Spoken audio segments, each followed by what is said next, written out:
You're not supposed to be there yet.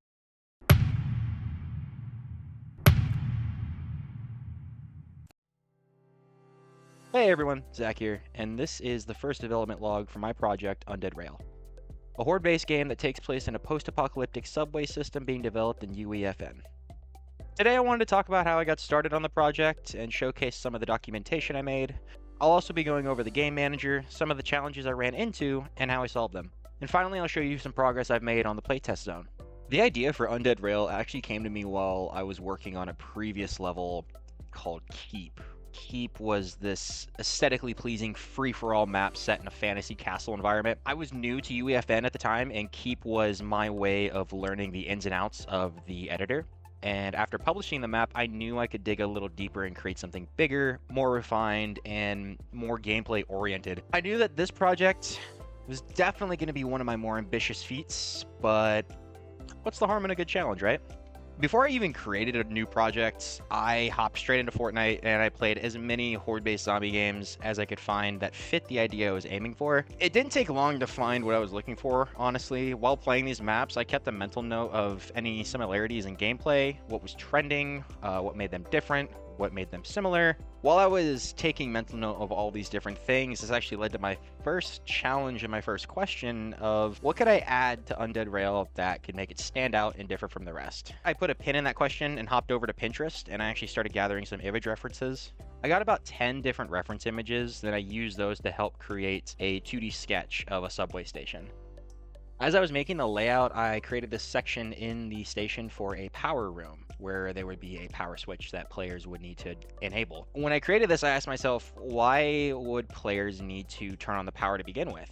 What's the goal? Well, then I thought, what if there was more than one station, and they could take a subway car to each station, but in order to progress to the next station, they need to turn on the power in the station they're at first. With that in mind, I asked myself again, so after all 4 stations have power, what happens then? So do they just go in this continuous loop? What if there was a 5th station? This large open space with plenty of wiggle room, player maneuverability.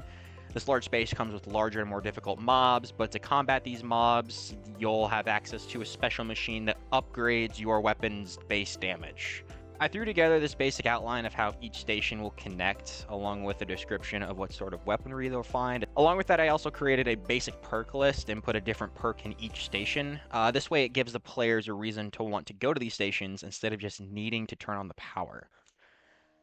I want to give a quick and big shout out to Map Academy and their Zombie Wave tutorial video. This video was the bread and butter for the core gameplay system, and it really had everything I needed to get the basic functionality of Undead Rail going, as far as a zombie wave system, wall buyables, and even a door system. I highly recommend you check them out. I'll be leaving a link to their channel as well as that tutorial video down in the description. After getting everything set up through the verse code system through Map Academy, I took a little break and had some fun just messing around with the system, learning how each part of the verse code worked. As I was stacking up points and slaying zombies and running around in an endless loop in this empty canvas, I ran into another question. How do I get the zombies to spawn only in places that are not blocked off by doors? Doing this, I realized I was going to need some sort of trigger event. So I set up this super high-tech testing lab that consisted of a box room connected to a box room separated by 2 doors. I placed some spawners in each of the rooms and disabled them at the game's start. Then I went over to the triggers and added the spawners into the event system and set them to enable after the door was purchased. I ran the test a couple times and it works.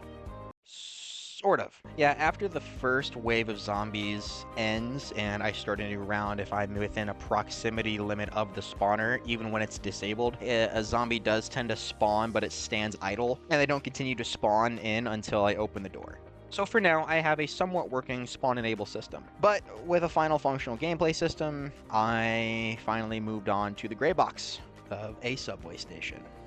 For the gray box, I kept it pretty close to the 2D concept I drew. This is just for initial playtest purposes though. I do plan on iterating on the design as I progress in the gray box phase. I'll have more to show once I get each station's layout complete. For now, I just want to get the first station knocked out so I can have a minimal viable product ready for you guys to playtest.